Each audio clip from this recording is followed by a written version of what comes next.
All right, welcome everyone. I'm prepared as ever. 2 hour Black Sabbath special here, Black Sabbath countdown. We have our illustrious panel of patrons around the world. We have Jeremy on top. We have Johan from Sweden. Whoa, pointing the wrong way. Anyway, above Brad. And we have Brad in Utah. And the votes have been tallied. We received Anthony Mackie joining us as well. So we received All right, Anthony. 1, 2, 3, Hi. 4, 5, 6, 7, 8, 9, 10, 11, 12, 13, plus myself. 14 votes have been cast. All eras of Sabbath were voted on. All 20 of their albums were voted for. So they will appear one place or another on the list.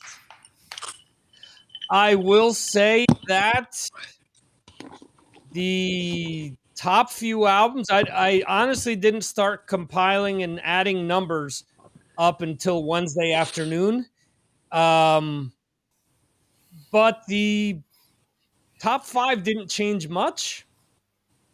The top 3 was pretty solid, but they switched a lot between each other. And one of these 3 kind of surprised me. I'll say that. Yeah, this will be a fun conversation. Look, at the end of the day, Black Sabbath has released a lot of good music. There are albums that I thought that I didn't enjoy as much as I did. So it was it was awesome to revisit some of these albums and remember how much I enjoyed some of these, and I'm hoping that for you guys it was kind of the same thing. So hello to Jose in the chat, and let's see here. We're gonna run down 20 to 11 quickly, and then we'll focus on the top 10. So because there's going to be a lot to talk about in those 10. So and just to answer Jeremy, something that he said, I don't know if you said this to me or not. No, I did not adulter the list. The number 1 is not my favorite. Shit, that's another one. I was trying to dig out all the Black Sabbath vinyl that I have, and there's 2 that I couldn't find. One of them is Technical Ecstasy, and the other one is Dehumanizer. But they'll pop up at some point. When I'm not looking for them, they'll pop up. So, I have a question, Victor. Yes. Did every album get a vote? Yes. Wow, how cool is that? Yeah. Well, that's the thing, and I think Johan, I think this has a lot to do with the question that you had before we went on the air. Although it was a different band, I think it depends when some people got turned on to this band. This happens a lot with bands that have this longevity where, you know, in the middle of the 80s, maybe you were turned on to Black Sabbath, and maybe the albums, looking back and diving into the catalog, you know, going backwards, maybe you realize, well, maybe this album isn't as good as one of the quote unquote classics, but it's got a special place in your heart because this is the album that turned me on to this band, or this is the album that turned me on to this kind of music. So I hear that all the time with various bands. I hear it with Kiss all the time. I hear it with Scorpions, you know, bands that have been around since 60s or early 70s, where people jump on the train at different points in time, different eras of the band, and that makes you go back and check out the entire catalog.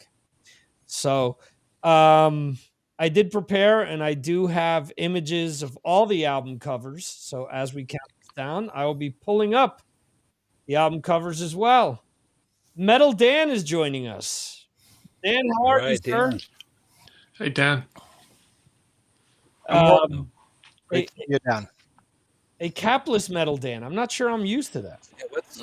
I'm trying to get a look at him here. What's going on? He's not hiding behind the hat today. Come on, Dan. Find your cap. Find your cap. All right. So let's kick things off here. All right. Let's kick things off here. At number 20, up until recently, up until the last 10 years, this was the last album they had released, Forbidden, the last one with Tony Martin. That comes in at 20. Wow. So people really do not like that album. I like some of the songs off of this, and I will say, I have always said this, the last song on this album, Kiss of Death, if it was sung by Dio or Ozzy, that song would be considered a classic because of the lyrics, because of how cool the song sounds. I'm not saying the entire album is good, but that to me is one of the best songs they've ever released. Just my opinion. All right. At number 19, interesting. That was the last album with Tony Martin. This is the last album with Ronnie James Dio. Devil You Know. Comes in at 19. All right. I actually think that's a pretty good album. I think it's a good album as well. Yeah. My biggest... It's one I can put on and listen to the whole thing and not be like, I'm going to skip this, I'm going to skip that. It sounds good. The songs are good. Of course, Ronnie's fantastic. And so I personally, I feel like it deserves to be higher than that. Okay. There's a few off of this album that I don't care for. And one of my biggest pet peeves about this album, which they repeated on another album that I'll mention later on, is that a lot of the cooler riffs from the Tony Martin era, where I guess Tony Iommi deemed, well, they were cool, but nobody was paying attention, I'll use them here. So there's several like big riffs that that appear on other albums that they reused here. But anyway, number 18, an album that I don't know. The side 2. I originally had this on cassette, later on CD. Does cool? You're just checking in for a second, Dan?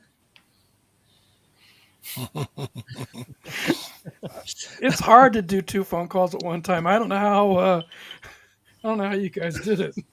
No problem. How Brad did that. You got to do what you got to do. So at 18, an album that I always thought that, especially with the first few songs on that second side, again, was kind of a loose concept.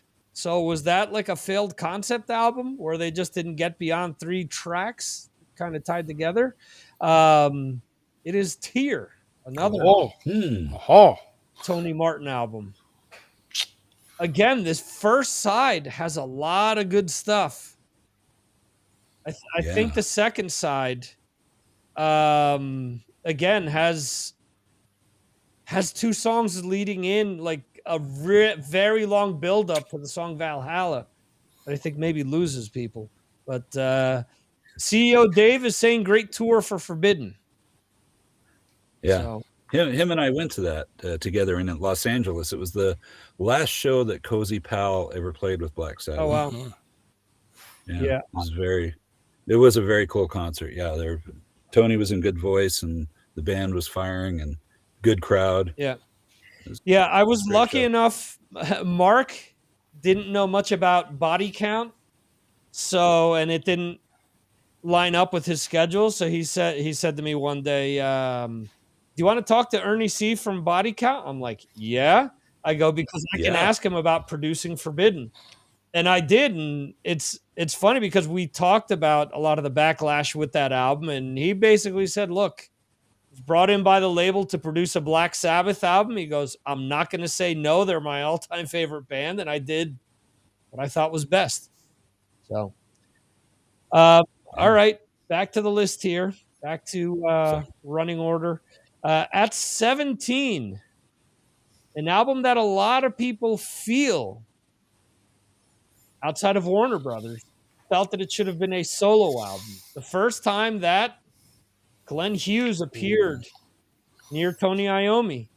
Tony Iommi using Strats, using BC Riches during this, so that kind of an indication of him trying to go with the times. 7 star. Johan, go ahead. This is as you said before, this is one of those albums that I was in the right age, to pick up. So for me, perhaps this is not a Black Sabbath album, but it's a great heavy metal album. Yeah. The same as Tear. It's just a great rock album. And those 2 albums I go back to. I really like those 2 albums. I think they are they're good. I think, again, like all these other lists that we do, as much as we like these albums, what comes in front of them are so big that it's hard to deny some of these other albums that we're going to get into.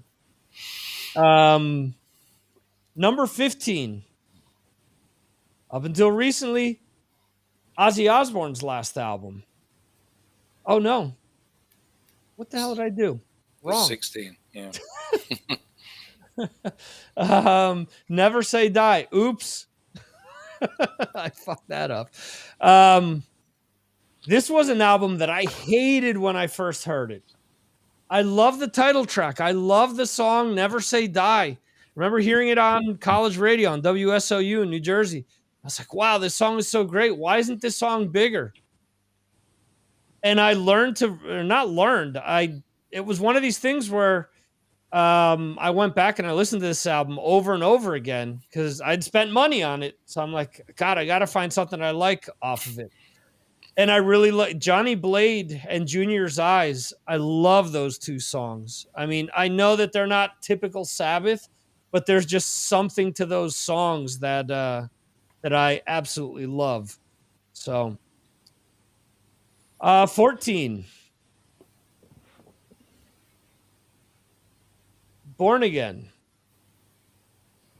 Now, theoretically, the third ever Black Sabbath song I had heard was trashed because it was on a compilation. And, at the time when you hear this stuff, at least for me as a kid, I didn't know about the wonky production or anything like that. Years later, obviously, you wish it was produced different, but I think it's still got some good stuff on it. 13. And not the album. It is Cross Purposes. Another album that wasn't supposed to be called Black Sabbath. This album was supposed to be called Iommi, Butler, Martin, Rondinelli. But again, IRS Records at the time said, you need to use the Sabbath name or we're not releasing it. So yeah, good. I think this is a great album. It's one of my all-time favorites. I think this has, again, from the Martin era, this has some really good stuff on it. I mean, Hand That Rocks the Cradle, which was Anthony, if you want to talk about crazy shit on the radio, New York radio, Q104 at the time, which played all types of hard rock and metal before becoming extremely boring and going back to the classic rock formula, played 2 songs off of this album all the time. They played Hand That Rocks the Cradle, and they played Eyewitness all the time. So it was crazy for me. I was like, are you serious? They're playing Tony Martin Black Sabbath on regular radio, on a regular rock station? This can't be happening. But it's got a lot of good stuff on it, I think. And I think the live album that they released from this tour was pretty cool too, because you got to hear Tony Martin doing some of the Dio stuff, which he did well. The Ozzy stuff he did respectably as well, like they do Into the Void on that, and I thought it sounded interesting with his singing. The Wizard is on there as well. Yeah, I don't remember. I haven't listened to that album in a long time. I actually have it on VHS as well and on DVD. Yeah, me too. Okay, so at number 12, they need to change the title from 13 to 12. An album that I honestly have to say, I'm surprised is this high. But I will say this, a lot of people voted for it, but it was lower on their lists. So that's why it only got to number 12. And at 11, my blooper from before, Technical Ecstasy. This is also, I think, a cool album. I know a lot of people don't like it because they went from they went from their classic sound to all of a sudden going to this. And Tony has said in his autobiography that they were purposely trying to jump on what Queen was doing at the time. And I mean, I get it now. My initial inclination when I heard this, when I got this on vinyl years ago, was that it was just Sabbath trying to be different. I didn't get the whole Queen correlation, but I mean, now I get it. I think this it's good stuff on it. It's Tony's guitar. I mean, he's really, him and Brian May are really good friends. And I think that he really went for his tone on this one. I think musically it's nothing like Queen. Yeah, me too. Jeremy, what are you referring to? I just think we've missed one out somewhere. I think you've mentioned in this is number 11, but 3, 4, 5, 6, 7, 8. I've only got 9 written down so far. Okay. 3, 4, 5, 6, 7, 8, 9. I've got Forbidden. So I'll go through them. Forbidden 20, The Devil You Know 19, Tyre 18, Seventh Star 17, Never Say Die 16. Oh, fuck. 16. I skipped over 16. Wow. Yeah. There was you missed one. Yeah. Yeah.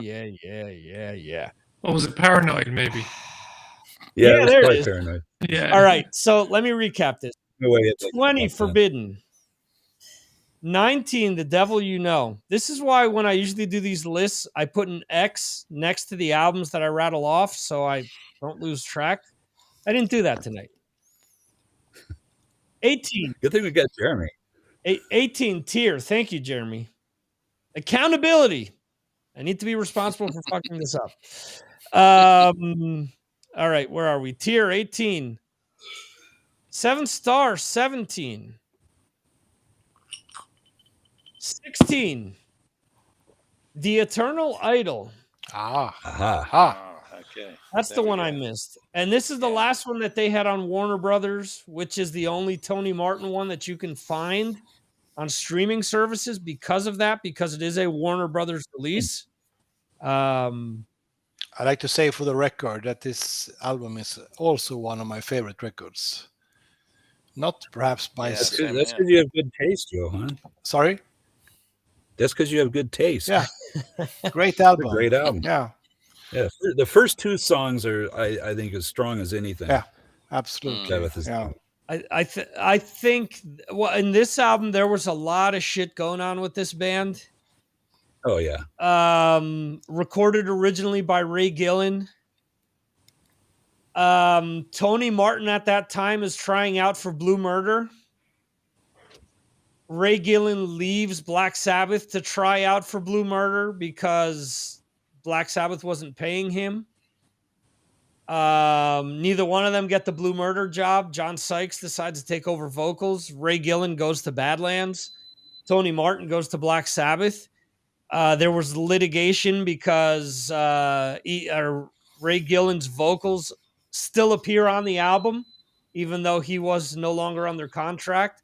So on Glory Ride and the title track, they used his vocals for backing vocals. So if you got the reissue from a few years ago, it where they released the tracks with Ray singing lead vocals, you can then tell, if you go back and compare, you can tell that his vocals are are still there. And all Tony Martin did was copy what Ray Gillen had done on the album.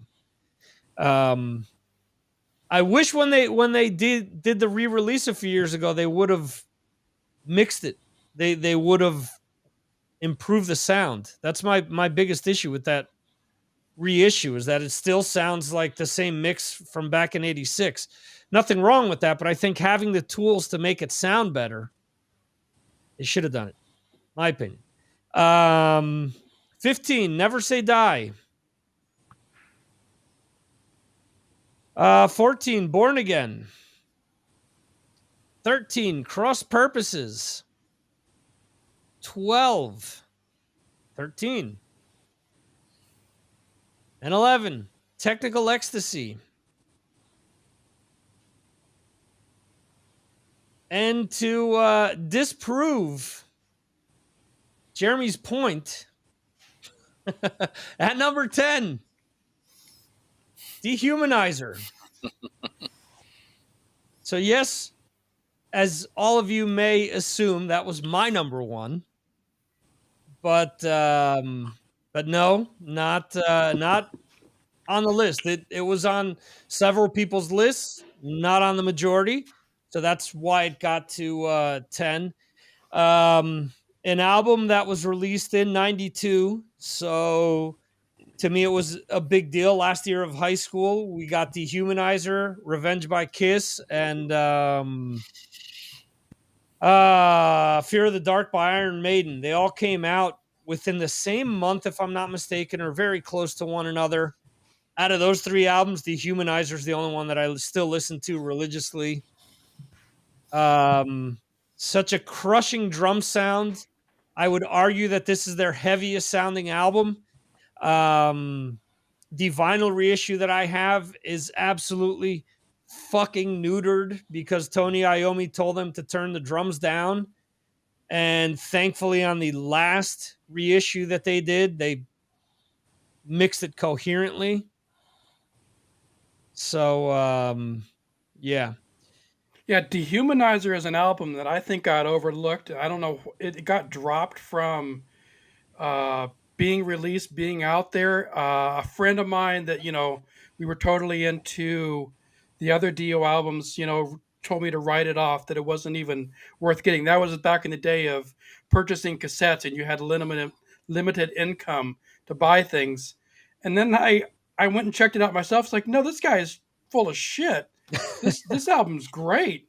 And I don't know why it just got lost or dropped, or because I guess probably because Dio was done. Yeah. Because if you really think about it, that whole turnaround was really quick.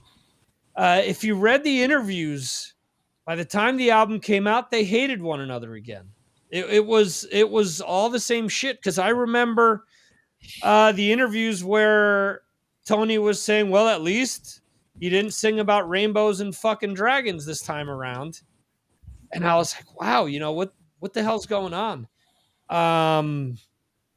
And they talked about, I remember reading another interview with Geezer at the time, and it was similar where he said, we had to separate recordings or recording sessions because Tony and Dio weren't getting along. And by the time it got to the Costa Mesa show, which was, I think, June or July of that year, Dio was done. Yeah. To me, I would expect to hear a lot of this on Yard Metal because they seem to support the Dio versions of Black Sabbath. But I mean, damn, Sins of the Father, Time Machine, Letters from Earth, the way Letters from Earth is so good. It's crushing. After All the Dead is epic. It's a great album. All right, so I'm messing the dates up here. Dehumanizer came out in June of 92. So Rob Halford, Black Sabbath. Yeah, it was the end of summer. I didn't go to that show, but it was legendary for what occurred. November. So it was November of 92. So 5 months later, they were done. That band had imploded. They dropped the album, so that's a shame. Yeah. And the other thing, too, of note, Cozy Powell was supposed to play on this album because him and Iommi were thick as thieves at the time. But he gets into a motorcycle accident like a month before going into the studio, and he was done. And that's why he didn't play on the following album on Cross Purposes either. So, I got your back on that album. On Cross Purposes, you're saying? On Dehumanizer. Oh, okay. Excellent. It's a great album. I enjoy it. It's over. I mean, I get it. Why? Again, Dan, you're right. Time period. What happened within the band? Also, again, you're dealing with a colossal catalog.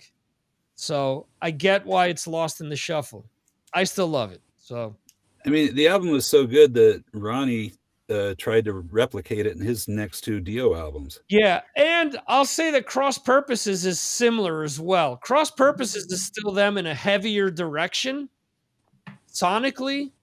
Yeah. And as you're saying, Strange Highways and Angry Machines are the 2 heaviest Dio band albums because he took that with him. Unfortunately, he decided to bring Craig Goldie back, and that all changed. So, anyway, at number 9, an album that I know a lot of people jumped on. I had to check it out myself because all the press it was receiving in the magazines one summer that I'd come to Spain and went down to the market. Market was once a week. They had a guy that sold cassettes.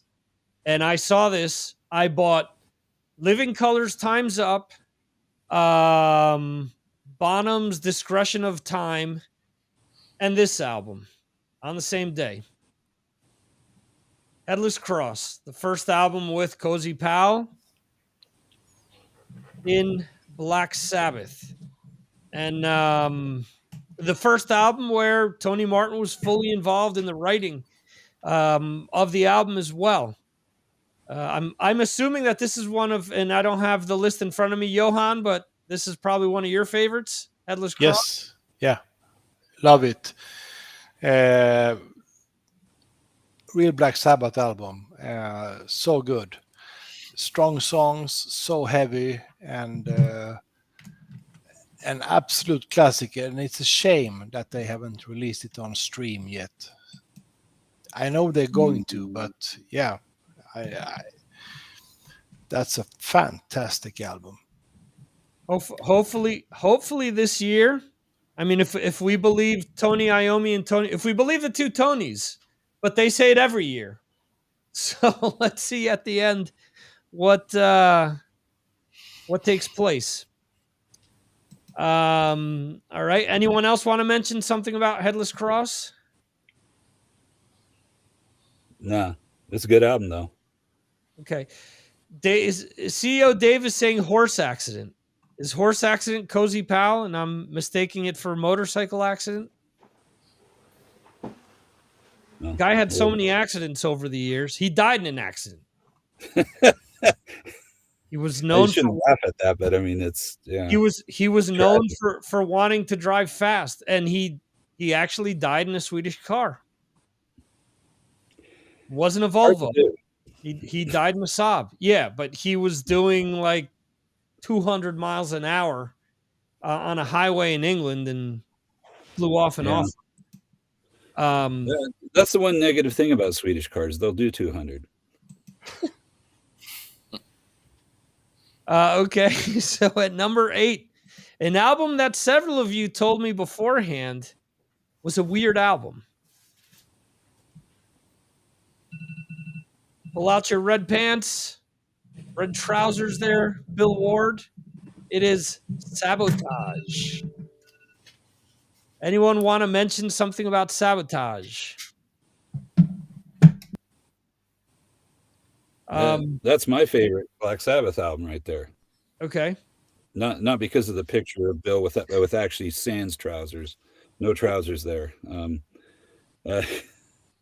Yeah, I think there's a pretty good story about that picture, but I'm not well versed in it, but it's the first Sabbath album that I listened to, which again, as you stated at the beginning, it's where you jumped onto the Sabbath train. That's probably where you're going to plant your flag.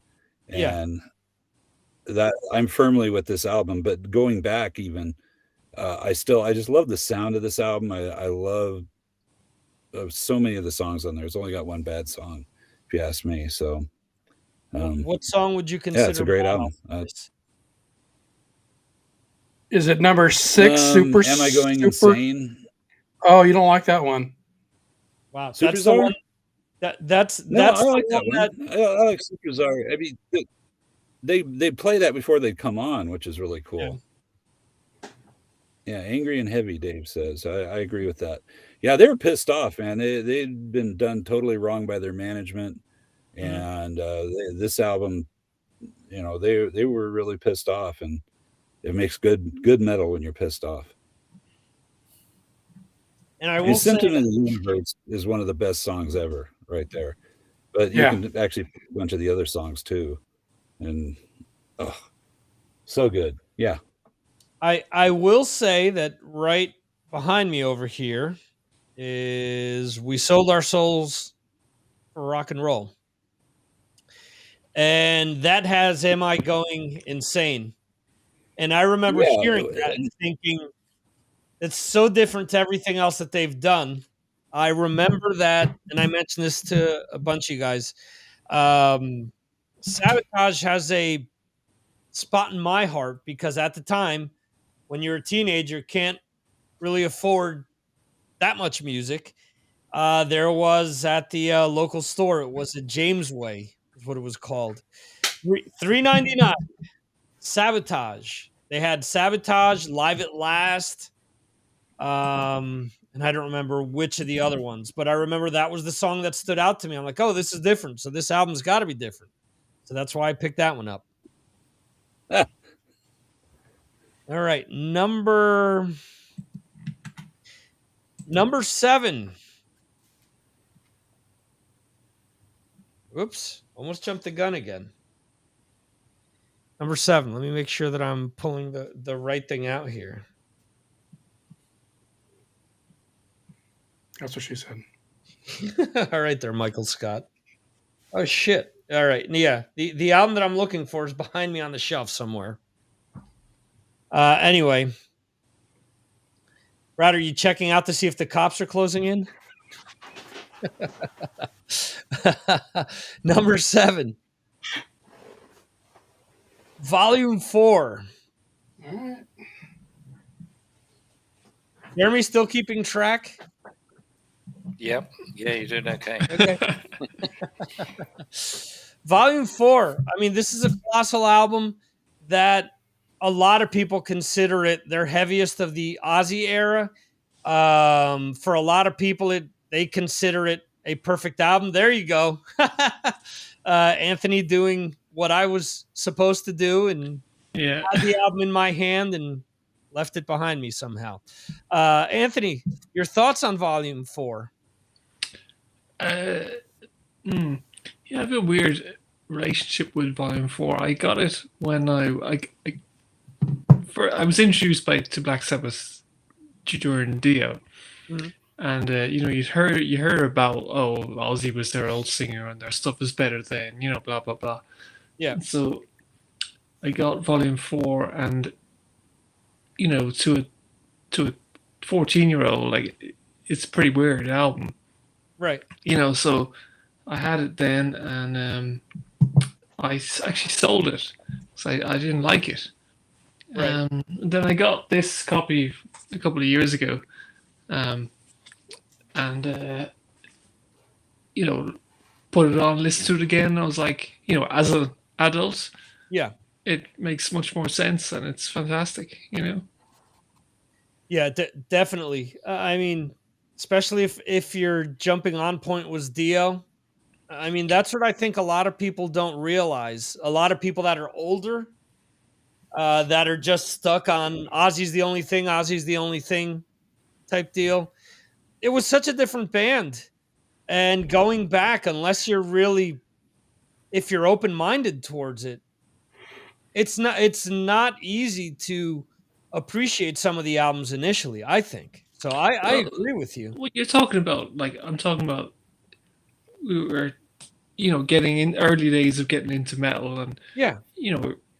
We're listening to Dokken and Yeah.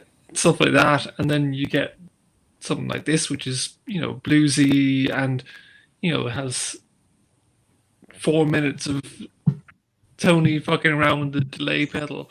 You're just like, what the hell is this? Yeah. I totally get it. But The music I love it now, Yeah, and to your point, the music was a lot more refined after, and even towards the end of the Ozzy era, it was a lot more refined. I think if you look at Technical Ecstasy onward, they kind of tried to do more with musicianship with the band. Not to say that the other stuff was bad, but like you're saying, stuff wasn't as fuzzed out with Technical Ecstasy onward. So it was almost as if Volume 4 was like an end of the early era of the band. Or was that Sabotage? Dave can correct me. Like, it's, and like, come on. Like, they had some brilliant album covers back then. Like, this is iconic stuff. Yeah, absolutely. So brilliantly designed. Right above this, and I always talk about this, how there are groups and pairings within the voting that we do. The next 3 albums are separated by very few points. The bottom few are separated by few points. Then there's another group.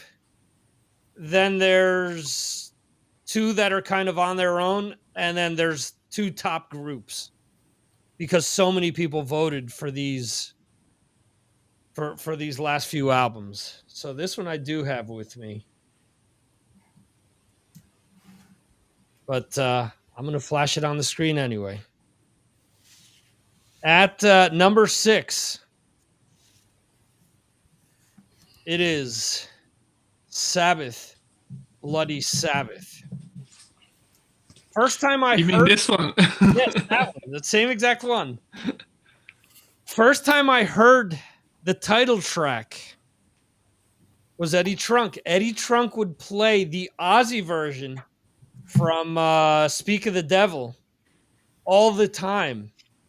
Then the college radio stations would play Sabbath, Bloody Sabbath, and Snowblind all the time. Snowblind off of this or Volume 4?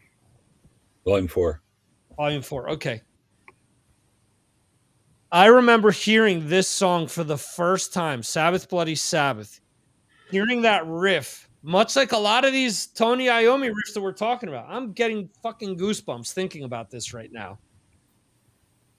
His intro to that is just so fucking genius to that song. I mean, the melody, the changes to that song, what you would consider a chorus and a bridge to that, because there's really no real like chorus or bridge to that. There's just changes throughout the song. To me, it's one of their greatest songs. Again, this is why I think their entire catalog speaks volumes, is that every album has monster riffs. Every album has songs that you could consider huge songs. Sabbath, Bloody Sabbath. Anyone want to mention anything about that?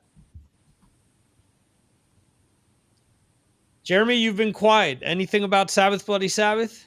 No? Okay. Not about that okay. one. No. Anthony, anything you want to say? No, I think you've done it justice. Okay. It's an incredible album. I mean, the songs. Oh my gosh! And I mean, it's more musical than probably the previous albums, but yet still heavy as all get out. Except for the production's a lot softer, but still it's still Sabbath, Bloody Sabbath, A National Acrobat. What a great song! Yeah. Holy crap! Another song that riff is heavier than a ton. I mean, it's Yep. and you think about it, the riff isn't complicated. That's why a lot of times I think about that, with a lot of the puritanism that we have within metal nowadays, where you're not hitting a splash cymbal every other note. You're not, you know, doing 300 beats per minute. The feel to Tony's playing on some of these riffs are just what make them special, because you hear other people play them and they just don't sound right. And National Acrobat's another one of those that the riff isn't complicated, but the feel, the timing, everything, it all counts. That's true. Real quickly here: 10, Dehumanizer; 9, Headless Cross; 8, Sabotage; 7, Volume 4; and 6, Sabbath, Bloody Sabbath. At number 5, again, this album came into my hands due to the fact that by the time I started getting the Sabbath collection, early 90s, late 80s, I was working my first job, stopping off at a record shop on the way home.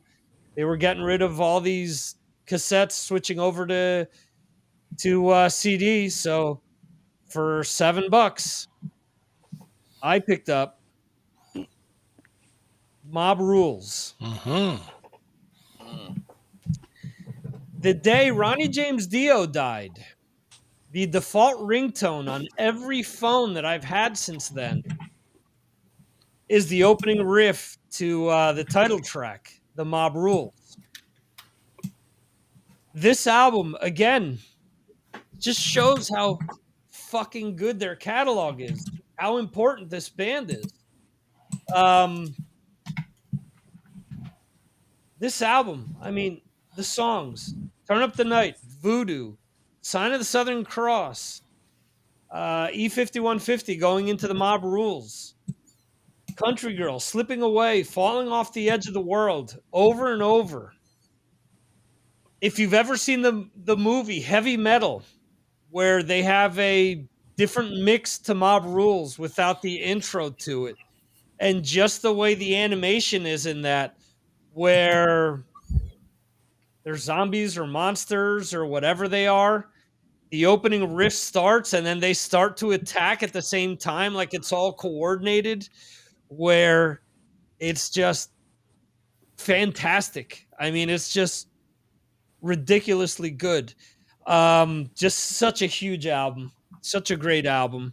And it's a shame to me that, for example, Live Evil, which I have behind me, behind the bass over here, right over there somewhere, there's some songs off of this where, when live albums were live, yes, they were overdubs, but the song Voodoo off of that, just the way that Vinny plays that song, the way that Ronnie sings it and adds different lyrics in different places, or adds additional lyrics, I should say, just to me makes so much of this material special. Anyone want to say something about Mob Rules? Jeremy is saying yes. Jeremy? Yeah, I think it's an incredible album because it came after obviously Heaven and Hell, and they obviously could have struggled to produce another album that would be as good, and they did do that. And like you say, there's an incredible amount of great songs on it. Falling Off the Edge of the World, for me, is probably one of the greatest heavy metal songs of all time, because it has about 2 or 3 different riffs in it, which is Tony Iommi's way in many respects. It's just a fantastic song. And, when I first got the album, I didn't really appreciate it as much as I do now. It's fantastic production on it. And, it's just Ronnie Dio at his best, and it's Black Sabbath at the best. They were a proper heavy metal band for me at that time, and I really enjoyed it. Yeah, the funny thing there as well, I mean, Tony has always been known for his intros, which was probably a huge influence on thrash bands, for example, after that, with the acoustic intros into the heavier parts of the song. But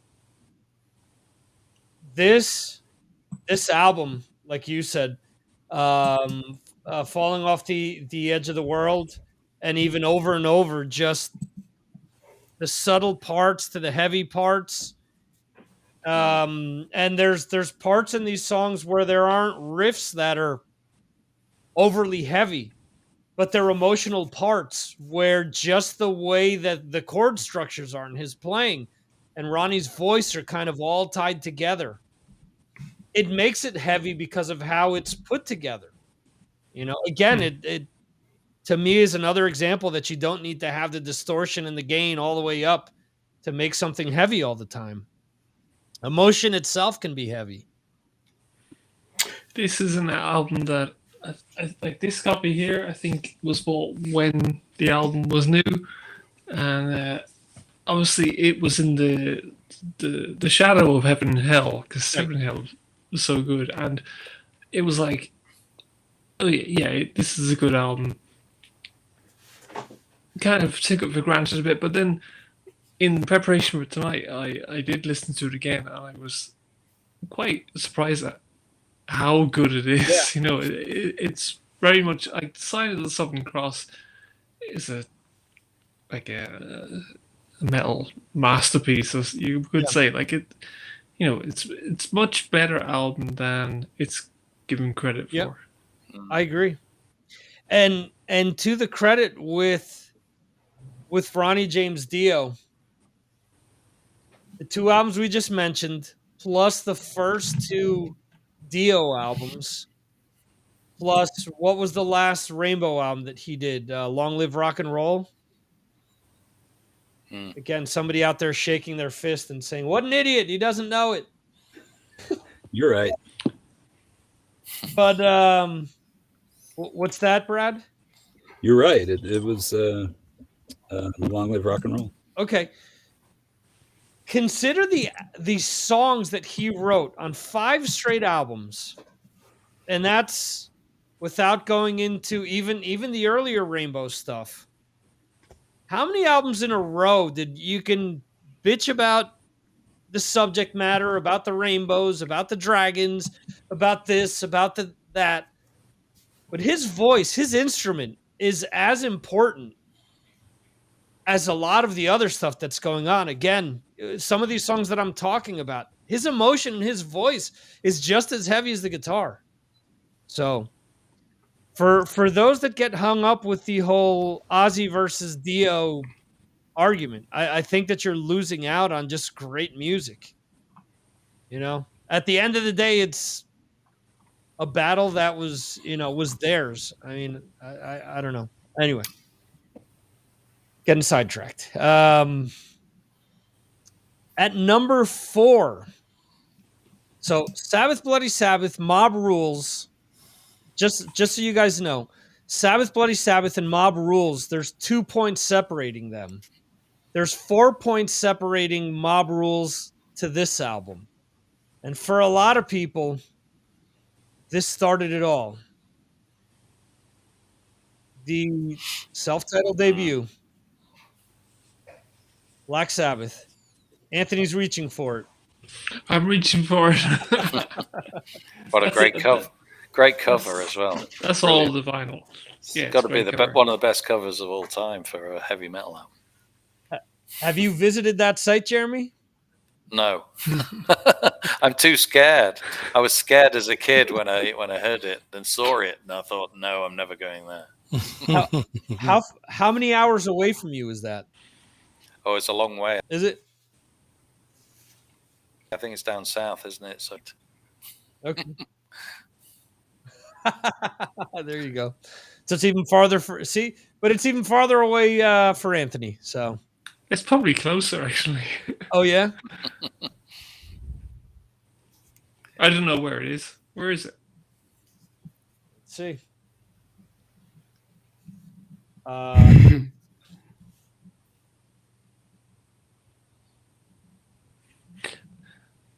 Radio edit. Yeah, I asked the question and everyone just went to their clicks. Cover photograph. Yeah, the most exciting part of any show is, especially when you're listening to the podcast version, is just people clicking away at their keyboards. It's cover- the it's Well, the while you're it's the- looking, let's just talk about how it's- awesome this album is. It's by the way, it's the Maple Durham Watermill situated on the River Thames in Oxfordshire. Still probably closer to you. Go ahead, Brad. How awesome is this album? Oh man, it's everything. The guitar tone, the songs. Yeah, this is what started it all. You know. I have this album. Go ahead. The whole album is yeah. I kind of expected this to be 1 or 2. That's. I mean, I didn't vote it there, but I expected it to be there because it's legendary, and it's a great album. And it was recorded in what, 2 days? Something like that. Yeah. It's 3 hours away from you, Jeremy. Yeah, it's a long way. Luckily.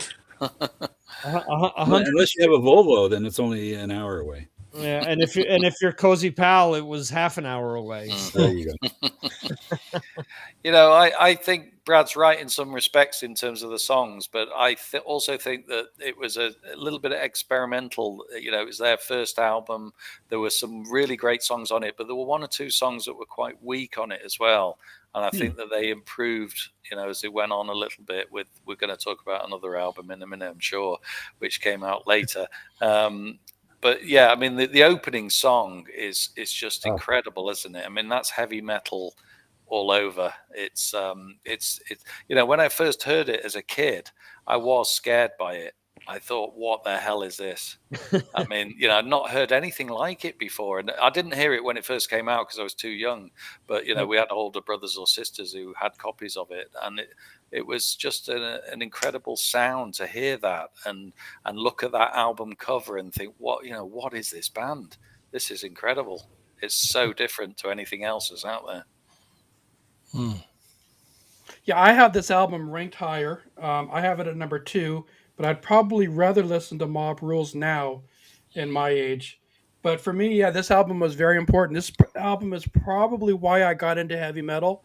My neighbor, it was probably 1976 or so, and he would put this album on, and we listened to that first side over and over by turning off the lights, just having a candle and looking at that album cover and kind of being scared shitless of that doom and all that. And just the building of the album it was scary. It was intimidating at the time.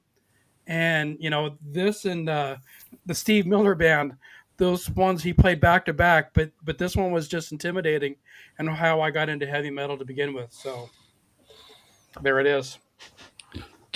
I'm sure Jeremy might remember. Do you remember there was a BBC Two documentary on heavy metal like 25 years ago? No, probably longer than that. And there was a quote from Malcolm Dome, that journalist, and he comes on and he says, the first song of I'm not going to get this right. He says the first song on the first album by Black Sabbath begins, ends, and defines heavy metal. He's like, that's something like that. That's But it was so funny. He was like, and it's true. It's great that you mentioned that and you keep him alive. I walked by the TV someplace and I saw Malcolm on the TV, some documentary. Malcolm has passed away a couple years ago, but I smile. He's got such a look, such a wise things that he had to say. So don't forget Malcolm. Yeah, and he was always very enthusiastic when he talked about metal. Like you could feel when he talked about this stuff, he gave off this thing that, unlike what a lot of people have wanted to tell us all growing up, that how bad it was and how this, how that, Malcolm actually was like an ambassador where he talked about it and it was, it made a lot of people that maybe wouldn't have checked out heavy metal, I think, give it a shot because of that, because he was just that way. So, but if you, I don't know, if you weren't into heavy metal, how exposed to Malcolm would you have been, really? True. Well, this is the dumb Yank Okay. who found out about Malcolm years later, and I take for granted that, you know, by the time I found out who Malcolm was, he was on DVDs and he was on the internet, and you know, obviously that makes sense because for most people, Malcolm was in magazines. Yeah. Yeah. Oh, he was the glory days of Kerrang. Yeah. We grew up reading him. Anyway, this is not the Malcolm Dome show. This is We have someone in the chat. Tuso Tucson. Oh, I know who that is. Duh. That's Fonso, who I interviewed the other day from Bifrost. Fonso, thank you for joining us tonight. cool. So positive reviews all around for the interview. Everyone that's chimed in about it has said that they've really liked it. So let's see here. Moving on to number 3. We have, and number 3, I will say, surprised me. Because much like Brad, I was expecting the first album to be within the first 3. I was wondering whether it would be number 1 or not because of the magnitude of being the first album, the title track, the track that, you know, the band is named after. You mean it's not number 1? No, I'm talking. No, I'm saying. You're talking about Black Sabbath. I'm talking about Black Sabbath. Black Sabbath. I'm surprised that it wasn't one of the top 3. I'm surprised that this album got voted number 3, and I'm surprised how many people rank this album really high. Like I said, there are various groups. 1, 2, and 3 flip-flopped several times while I was compiling this. Considering how many people voted for this, it's not that far off from the other 2. Number 3 is Master of Reality. Yeah, well, The album that fucking awesome. Yeah, how could you be surprised that was so high? Yeah, Like how? why? I'm surprised it wasn't number 1. well, it was on several people's lists. I think it wasn't mine, actually. It's right there. It's a great stoner album. Yeah, And I'm not a stoner, but I can dig it. right. But I mean, I think, but this again comes back to how strong the catalog is. You know, I'm surprised that the debut album wasn't within the top 3. But at the same time, I think that various of the albums that I already talked about could have been in the top 3. I think because of how strong they are. But Anthony, you just mentioned that it was your number 1. What does Master of Reality mean to you? Well, I mentioned earlier on how the Aussie era did, you know, evade me for a long time. But then it doesn't mean anything specific, rather than of that era of albums, it's the one I can put on and just enjoy from start to finish more than the other ones. That's kind of it, really. You know, I don't have any specifics. I couldn't even name one song on it, really. You know, they're not songs that I kind of know that well.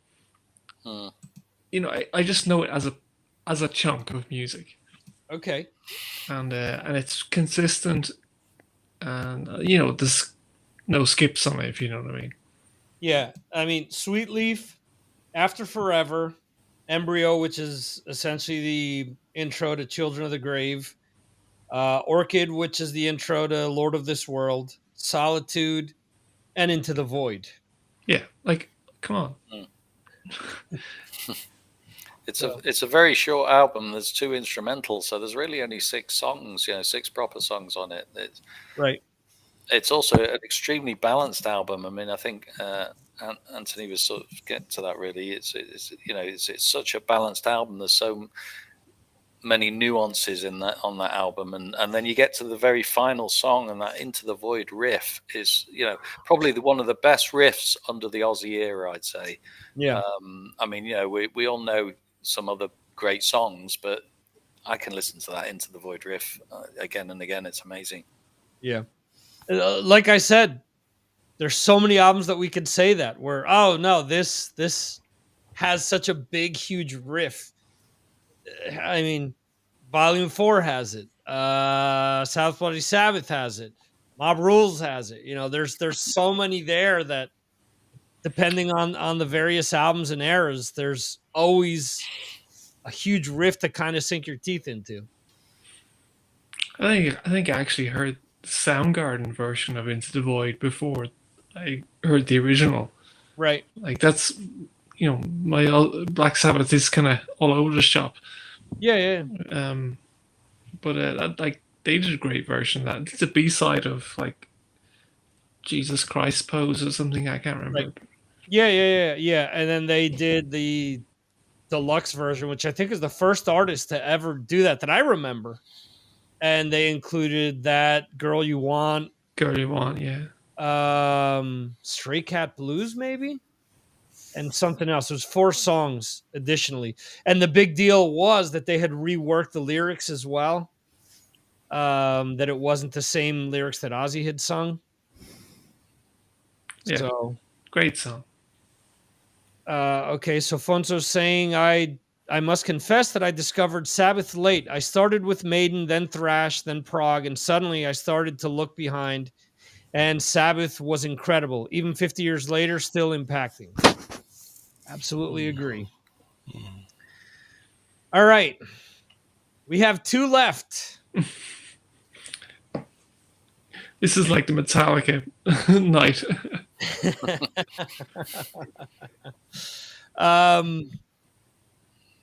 Some people have sent to me throughout the week saying, it's got to be this one. It's got to be that one. Number 2 for me is an album that I originally wasn't going to have on my top 10. Wow. And then I started listening to it. And I said, there's no fucking way that I can't include this. I said, because as much as, I'm going to give this away in a second, as much as I may be burnt on some of the songs, thanks to radio, the album is just so fucking huge and important. I think it's more important than the debut. And I think Jeremy alluded to this already. Paranoid. Number 2. Wow. Show's over.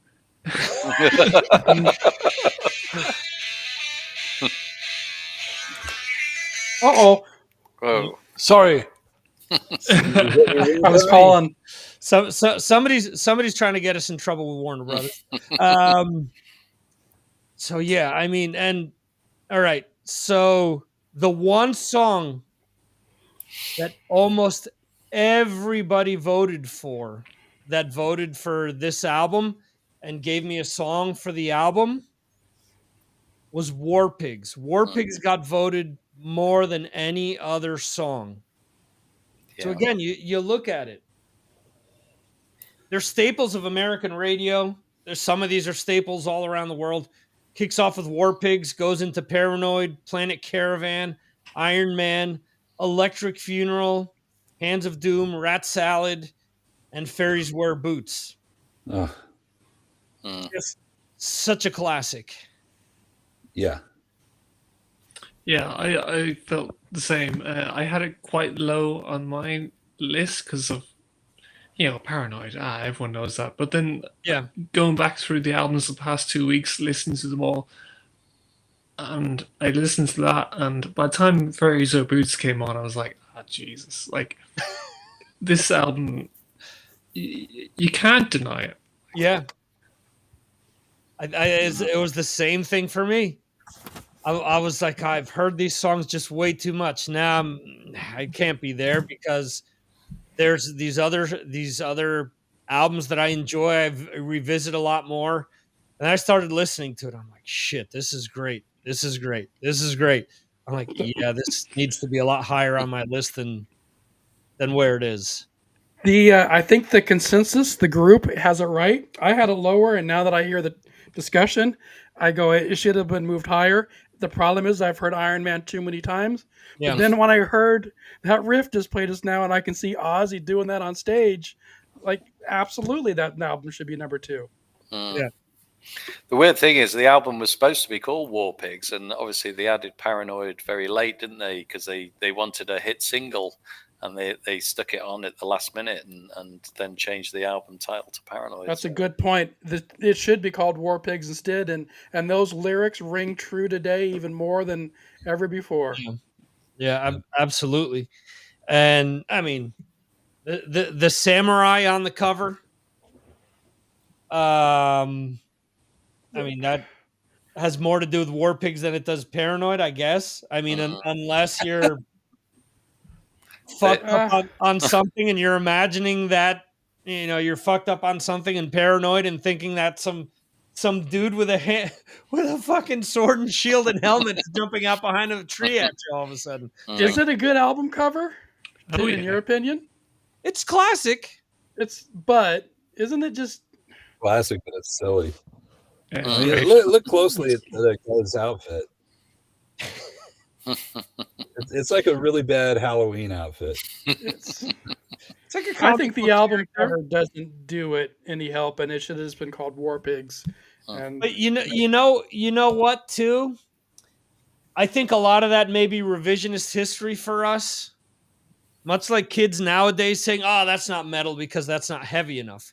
For us, because we've become accustomed to the cover of Sabbath, Bloody Sabbath, the cover of Volume 4, the cover of all the Maiden stuff and Megadeth stuff. So in comparison to that, yeah, it sucks.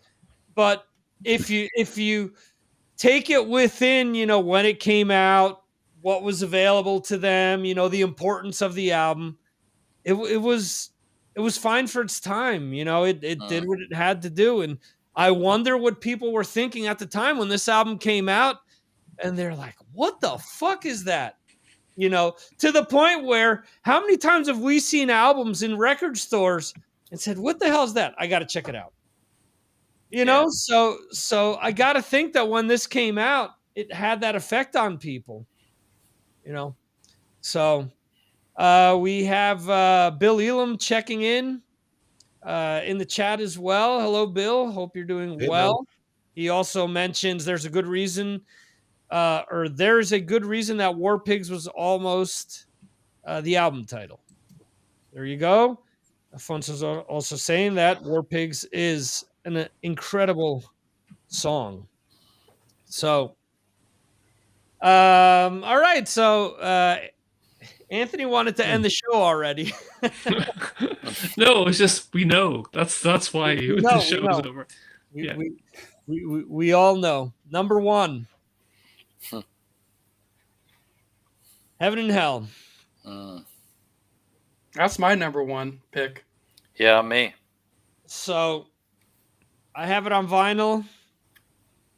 If again, since Fonso's here, he will appreciate the sticker here. This was a semi chain that was all over Santander, which is 15 minutes away from where I live. There were 3 shops, and when they were getting rid of vinyl in the 90s, this was 91. I flew back to New Jersey with my suitcase was this of vinyl. Okay, this was heavy. one of the vinyl. It was heavy as fuck. Literally, it was heavy. I took this back home, and we had been listening to, at this point, we sold our souls to rock and roll over and over again, to the point that the copy I have behind me was a friend's who gave it to me because he said, yeah, I like it, but I don't love it like you guys do. So I bought this and I took it to his house, and he was the only friend that had a turntable. And my cousin came with me. He was here from the States as well, Gabriel, the metal dentist. And we put this on from Neon Nights. Just fucking Neon Nights, Children of the Sea, Lady Evil, the title track, Heaven and Hell, Wishing Well, Die Young, Walk Away, and Lonely is the Word. I mean, again, we talked about Mob Rules and how good that is in retrospect, but this album is so fucking big and important. I mean, for so many people, this was the jump point, especially in America, for Ronnie James Dio. Rainbow was known. Brad, correct me if I'm wrong. Rainbow was wrong or was known, but they got rid of Dio for Graham Bonnet so they could have that hit because they never got there with Dio. Dio jumps to Sabbath, which was an established name, and instantly in America, he took off with Sabbath much more than he did with Rainbow. Yeah, I mean, you figure with Rainbow on the last Rainbow album he did on that tour, they were warming up for REO Speedwagon. I mean, that makes no sense at all, does it? None. I mean, long live rock and roll. I mean, yeah. So yeah, the Rainbow was not big, and that's in Los Angeles. I mean, it's not like it was in Iowa or something where REO Speedwagon was probably the best band ever. Yeah. Yeah, LA. They couldn't even headline LA. But I mean, I think of it retrospectively. I didn't hear Man on the Silver Mountain until halfway through the 90s. Wow. Once on radio, I'm saying once radio started playing a shitload of Sabbath, once, because every now and then you'd hear Paranoid and Iron Man, and that was it. Then the 90s came around with grunge and with everything that was going on. And then all of a sudden you had War Pigs, Paranoid, Iron Man, every day. Heaven and Hell every now and then. The metal shows were playing the Dio stuff. MTV was playing the video for Die Young, So it was all... Dio became a household, or quote-unquote household name. Became known within the metal community because of Sabbath, is what I can back that. The Man on the Silver Mountain wasn't really heard from us in the States until after these albums came out. And then with, Dio going solo, then we went back to Rainbow. That's when it became more mainstream. Yeah. Yeah, you guys also had the benefit of the fact that in California you had several hard rock and metal stations. We had, commercial classic rock, which shunned away from heavy metal because it was evil, and we couldn't play it until after 10 o'clock when advertisers didn't care about hearing it or not. So that's when we got to hear Sabbath and Priest and Iron Maiden was then. So Jeremy, I'm sure you have something to say about Heaven and Hell.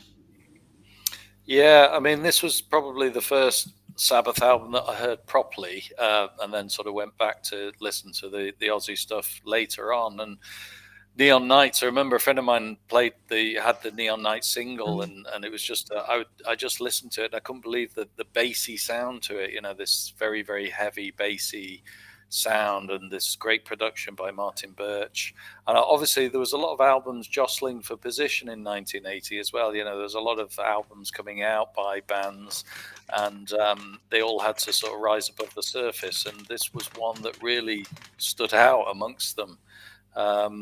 I mean, I just, you know, I really like the production on it. I love the songs, and the one of my favorite song on the album is "Children of the Sea," and I heard that it was actually written for Ozzy, and Ozzy began singing on it, I think, at some point in time, and then obviously, you know, Ronnie took it over, and I'm just so glad that Ozzy didn't sing it, because Ronnie makes it into such a great metal song. It's just a fantastic song, you know, and I think it really makes the album. If that wasn't on the album, I'm wondering whether, you know, it would be such a fantastic. It probably would still be a fantastic album. We've got Heaven and Hell, the title track, and Neon Nights and Lady Evil and what have you. But that to me is probably the best song on it. In my yeah. It's a great track. Johan, anything to say about Heaven and Hell? Yeah, my gateway to Heaven and Hell was actually Live Evil. I was I was a little bit too young when Heaven and Hell was released, so I was old enough when Live Evil was released. So through that record, I discovered that Heaven and Hell, and it's, as everybody said, it's a fantastic album. Not a weak song. My favorite is Die Young, and not a surprise. Okay. I guess some people like that song. Yeah. Yeah. So no, great album. My number 2. My number 1 was Paranoid, but hey. Once again, Johan has it right. Yeah. Yeah, the lost art of good live albums that would sell you on the band's back catalog. You know, that disappeared, unfortunately. Yeah, to put on a great twofer and to get yourself pumped up on Yarg Metal, you listen to Die Young, and then that goes into Falling Off the Edge of the World, and you're just going to explode. Just like, yeah, I'm ready to take on everything. Brad, you're going to have to bring Metal Dan on as a programmer. Well, you know, I have a shitty voice, but I've heard the Dio Black Sabbath albums on Yarg Metal. I know they put them on proudly. Yeah. One other thing, you know, sometimes bands do covers of others, and Death Angel did Heaven and Hell on the Relentless Retribution album. It's one of my favorites. The bass has changed just a little bit, and that's giving a lot to how whatever Geezer did. I know maybe it wasn't even Geezer that recorded that one. I don't know, but the bass on the Death Angel is pumped up just a little bit different, and it rocks. Yeah, there's always been a rumors that Ronnie played bass on the original demos. Then Greg Nichols. There was talk about him doing the original bass as well, because he was a guitarist in Quartz, I guess.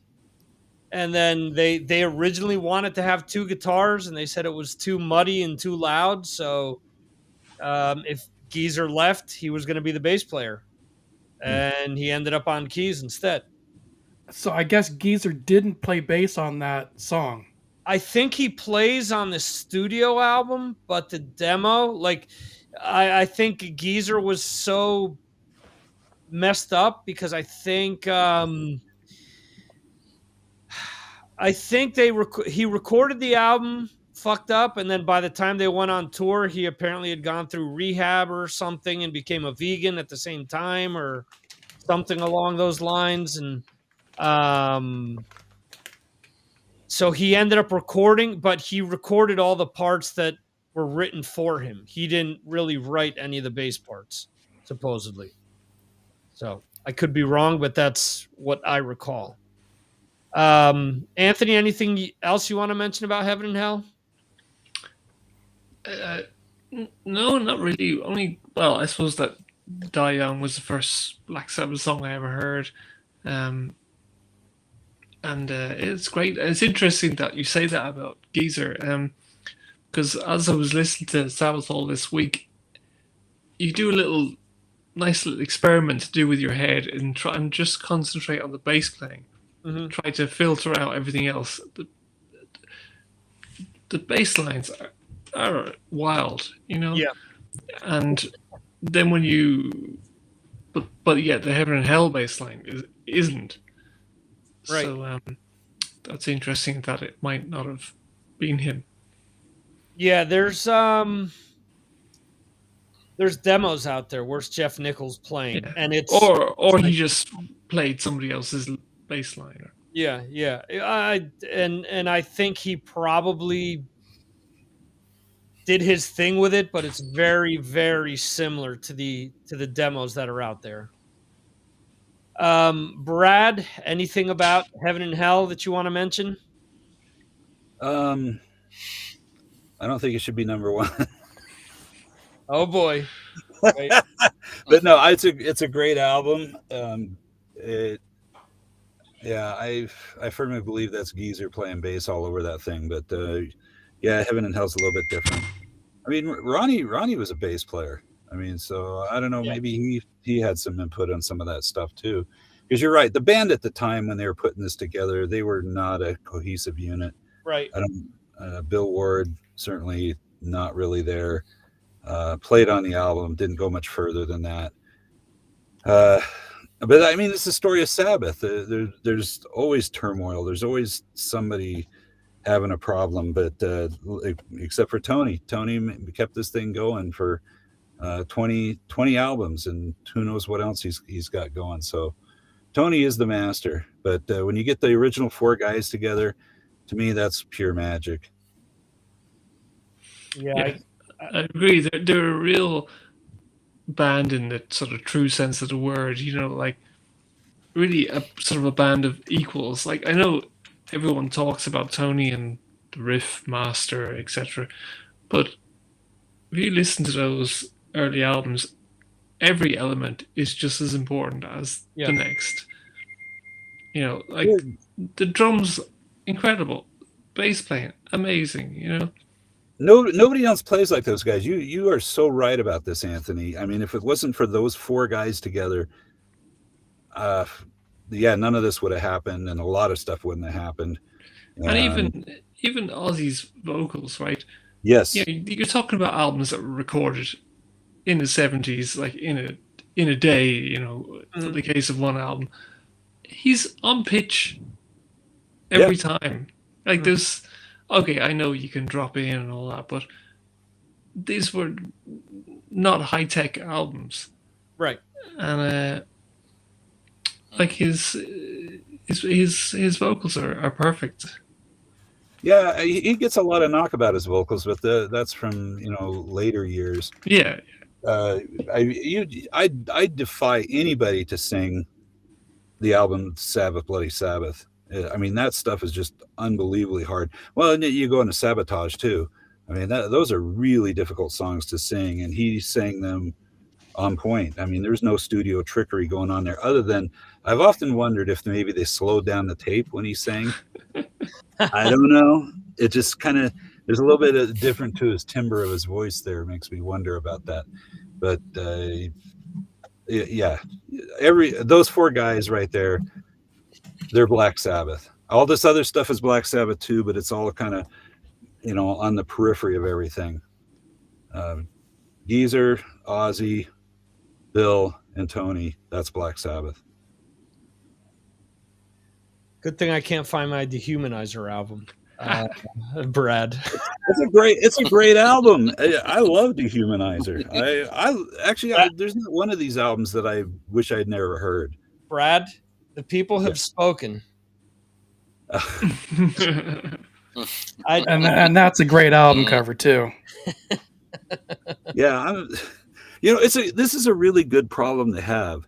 I mean, I'm happy with any Black Sabbath album getting attention. So I'm I'm all right with that. A question here: when do you think the Sabbath sort of revival started? I have a theory about this, but the kind of where people sort of started to reevaluate the Aussie era. Grunge had a lot to do with it, and I'll tell you why. Well, go on. Yeah, because and a lot of '70s bands that were shunned, Sabbath, Kiss, Cheap Trick, because you had Kurt Cobain, namely, come out and say, "Yeah, I listened to these bands," and people didn't expect it, and I think that made a lot of younger people go back and check out a lot of the stuff. There were a lot of bands that were doing, doom metal and stuff like that, or stoner rock, but it wasn't as prevalent until we got to the '90s.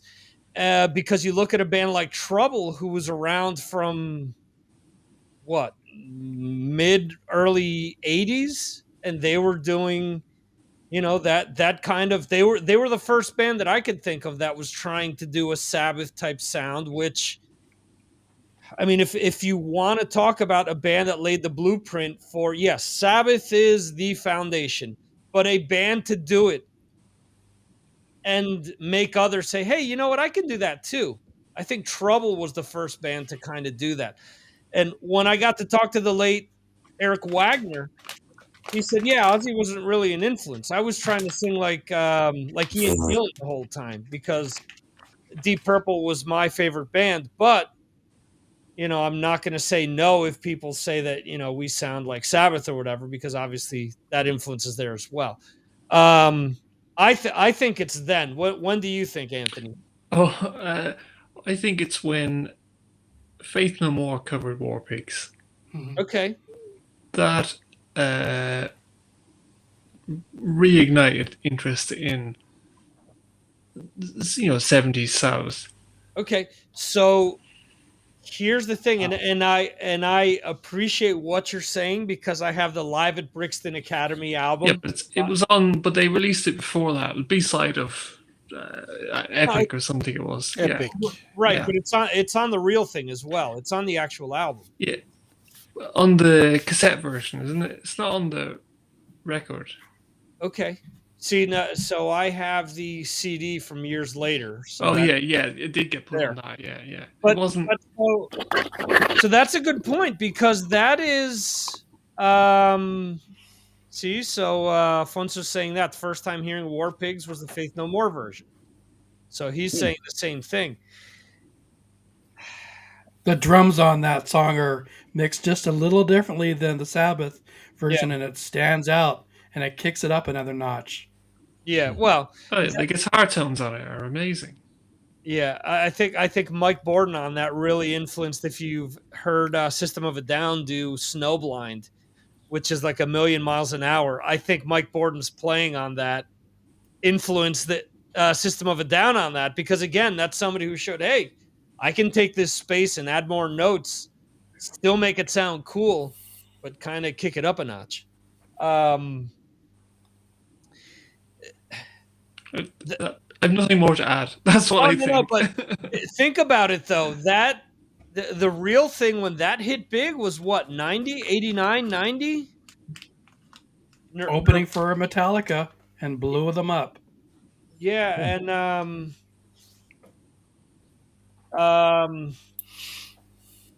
Nirvana wasn't that far off. All I'm saying, a year or two later. Yeah. With that blowing up. When the hell did this come out? 89. June 20th, 89. So yeah, those are all good points on the revival, but also, and then it helped with the Ozfest and Ozzy speaking highly again of his Sabbath days and kind of admitting that he's screwed up a little bit, and he admitted his mistakes and his drug abuse, and probably he needed to be kicked out and whatever, but they kind of accepted again, and we all started bonding again once the Ozfest thing started kicking around again. Here's the other thing too. And this is why a lot of people now that they're making a big deal about Ozzy doing the whole Power Trip festival and that he wants to stay in California and Sharon wants to go to the UK. Ozzy made his career in America, if you think about it. All the Sabbath stuff, there's no discounting it. But way before we heard Sabbath on the radio all the time, Crazy Train was on the radio every fucking day. Bark at the Moon was on the radio every day. Shot in the Dark was on the radio every day. He reached commercial success in the US. He blew up. And here's the thing. He was big. He there's all this talk about him taking out Motley Crue first, taking out Metallica, things of this nature. But when he played festival gigs in Europe, he was third or fourth down on the bill. I remember when they did the Moscow Peace Festival. He was the opening act. Fucking Gorky Park came on after Ozzy Osbourne. Ozzy was huge in America, and a lot of it was the folklore with Ozzy. So, Jeremy. Oh, we didn't even get to say goodbye. All right. Thank you, Jeremy. So yeah, that's interesting because we're kind of putting the puzzle pieces back together here all of a sudden, kind of revisionist history or looking back at what everything happened. Ozfest has a lot to do with it as well, because Ozfest was huge in the States for 10 years? And it does kind of coincide with early mid 90s, the 90s is where it turned around, because the 80s Sabbath was taboo. Sabbath was any new Sabbath album came out. Like I said, when I started hearing Eyewitness and The Hand That Rocks the Cradle in the 90s on regular radio, I'm like, what the fuck? What's this? Oh my God, they're playing something off the new Sabbath album. So yeah, that's. I think for metalheads, it never died, but the crossing over into the classic rock, the crossing over into becoming a lot more accepted with younger kids coming up. I think Metallica's popularity has a lot to do with it as well.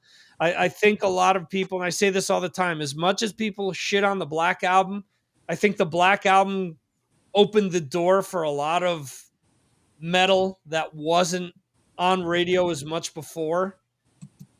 Just because at that point they were moving so many albums that you kind of couldn't deny it. But we could go on with this discussion all night. Has anybody heard the T-Pain version of War Pigs? Oh shit! I forgot to post it. Yes, it's great. Yeah, Johan, you have to split. Yeah, sorry. Okay. See you, Johan. No. Politics tomorrow. Yeah. Have a good night. Yeah. Good night, Johan. Yeah, I have no problem with T-Pain's version of War Pigs. Listen, it's somebody who's popular now, who really is he doing a disservice to the song? I don't think he is. Not at all. No. I think he's trying to be as as faithful as he can with his ability to that song.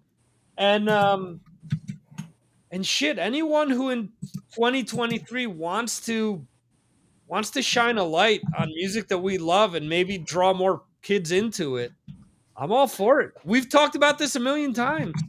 And I tell you, it's absolutely working, because like one of my sons would be into a lot of rap and stuff, and he told me about it, and no, I said it to him, so he's listened to it, and then I said, "You ever heard the original?" Next thing he's listened to it. Next thing he's listened to the whole album. It's really interesting, his take on it. He's listened to it, going, "This is great, this is great," and then Iron Man comes on, and he just goes, "Ah, that's trash." This is somebody who it's a totally fresh set of ears. Yeah, And he just thinks, this is great, this is great, this isn't, That to me is interesting because that happens to me with my kids as well, where they'll listen to stuff. I mentioned this with AC/DC's Power Up. We're talking about when that album came out, an 8 and 10-year-old, no notion as to who Bon Scott was, whether Malcolm Young played on the album or not. They're just going for whether they like the album or not. And to me, I loved it because it was an unfiltered listen saying, yeah, I really like this song.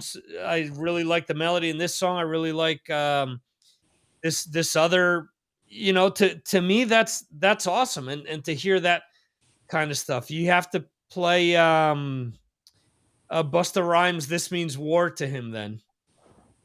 Don't know that. Okay, so Busta Rhymes, "This Means War" is the AC/DC song. No. It's Iron Man. And Ozzy does the Ozzy does the chorus. All right. Well, let me pull it up. I'll find it. Where is this? Yeah, this is another one that I've pissed plenty of people off with. That's garbage. I'm like, why? I'm like, you like the original? It's okay. It's a fresher interpretation of it. Yeah, but it has nothing to do with the original. It's got Ozzy, so that's something to do with the original. At the end of the day, some people need to realize it's not open heart surgery. Nobody's dying over this. Where's Busta Rhymes? Here we go.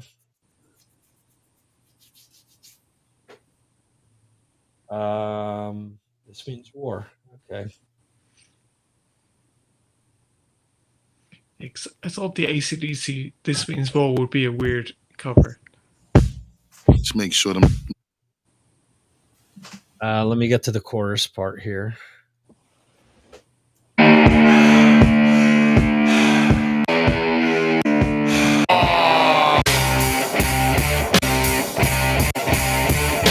You guys can't hear that, right?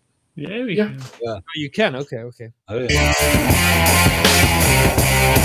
I work hard to take care of every one of my niggas. Feel the love and the wicked to make you take a turn your back edge. If inside you get with an edge, this means war. Look inside, you can run and you can hide. If you cross my path, I'll make sure you feel my wrath. Give and you receive, cherish every breath you breathe. Scriptures on the wall, those who betray all must fall. As I cherish every blessing and I greet you with hugs. You my peoples, when I see you, I embrace you with love. Yeah, I be the one to come and get you out of the hole. Yeah, you be the one to run. Isn't that interesting? Take it. We've had the N-word on Signals from Mars. Yeah, it is. Okay, all right, just checking. Just wanted to. I was hoping I would skip over that. I was being Michael Bolton from Office Space there for a second. There you go. I prefer the Busta Rhymes parts than the Ozzy parts in that version. See, there you go. Yeah. But maybe that's be interesting to play that for your son and see if he appreciates that more than the original. Maybe.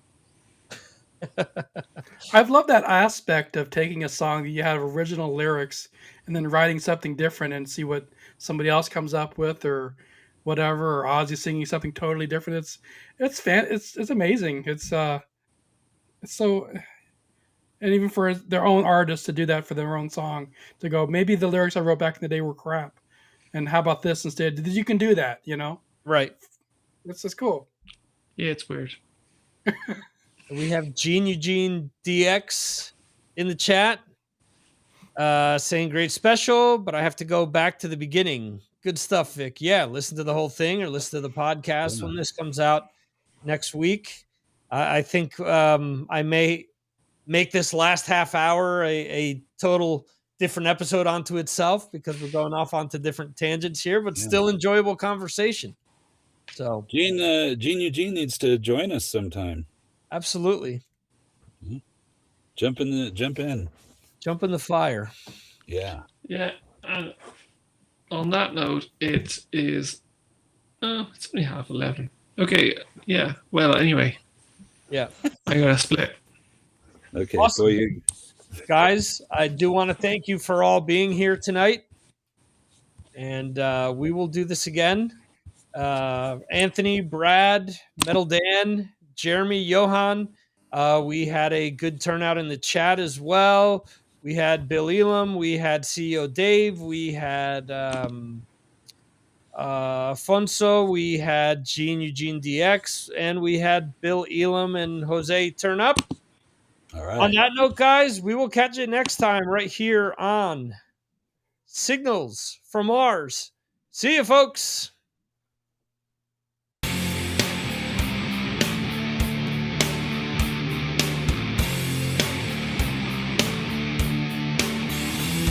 Thank you for watching the Signals from Mars live stream.